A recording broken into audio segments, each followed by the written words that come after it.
So guys, आज हम बात करने वाले हैं एक ऐसे सीरियल किलर के बारे में जिसके नाम से आज भी पूरा लंदन कांपता है। एक ऐसा मर्डरर जो इतनी बेरहमी से कत्ल करता था कि एक आम इंसान लाश भी देख ले तो दहशत में आ जाए। इन सब के बावजूद वो कौन था, कहाँ का था, उसके मारने के पीछे के इंटेंशंस क्या थे, यह आज तक किसी को नहीं पता।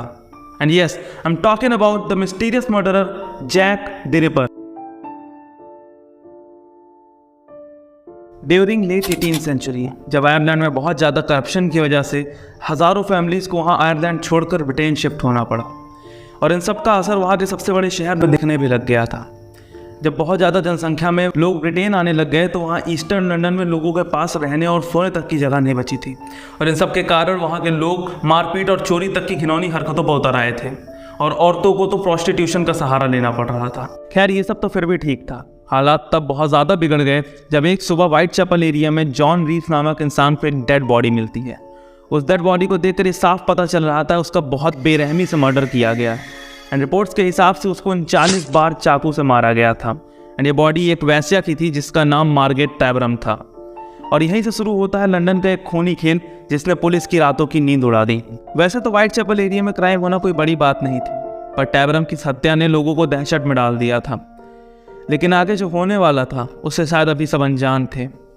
टैबरम की हत्या के एक हफ्ते बाद 5 और वैश्याएं मृत पाई जाती हैं जिनके नाम Mary Ann Nichols, Annie Chapman, Elizabeth Stride, Catherine Eddowes और मैरी जेन केली थे। विक्टिम्स को कैनोनिकल 5 विक्टिम्स के नाम से भी जाना जाता था। अकॉर्डिंग टू पुलिस, इन सभी लोगों में एक चीज़ कॉमन थी, ये सभी वैश्याएं थी या वैश्यावृत्ति से किसी तरीके से कनेक्टेड थी और इन्हें मारने का तरीका भी लगभग सिमिलर था।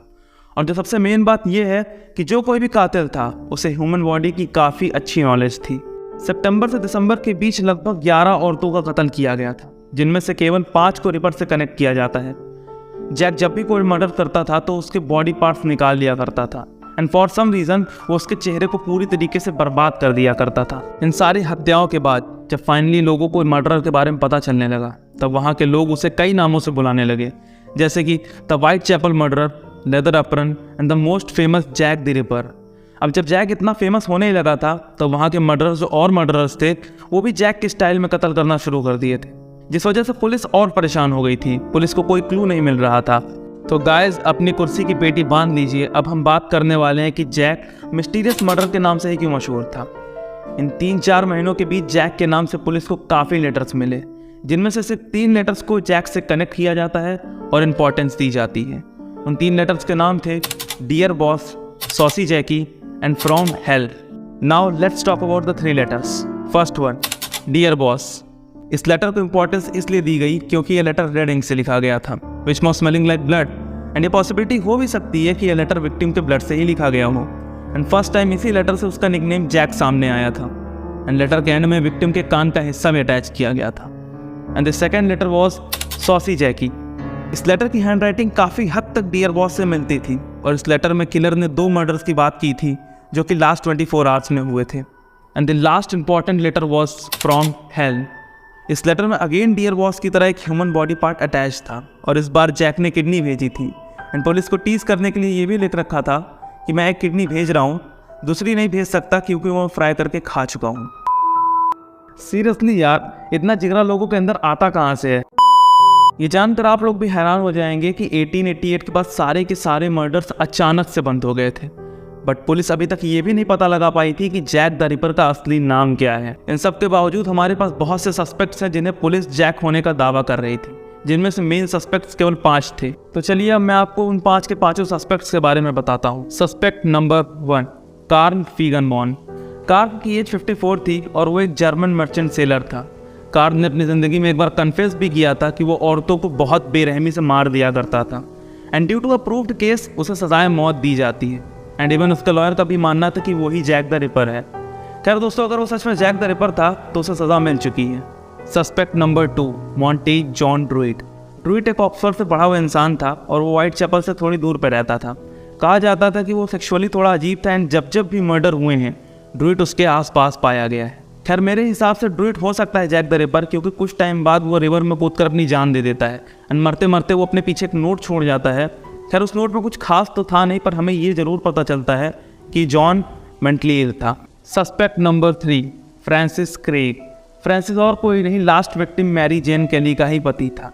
कहा जाता है जब उसको पता चला कि उसकी बीवी किसी तरीके से प्रोस्टिट्यूशन से जुड़ी हुई है, तब उसने अपनी ही बीवी को मार डाला। एंड उसने बाकी की औरतों को इसलिए मारा ताकि किसी का ये शक ना जाए कि उसकी बीवी का कत्ल किसने किया। बाकी उसका अल्टीमेट प्लान तो अपनी बीवी को मारना ही था।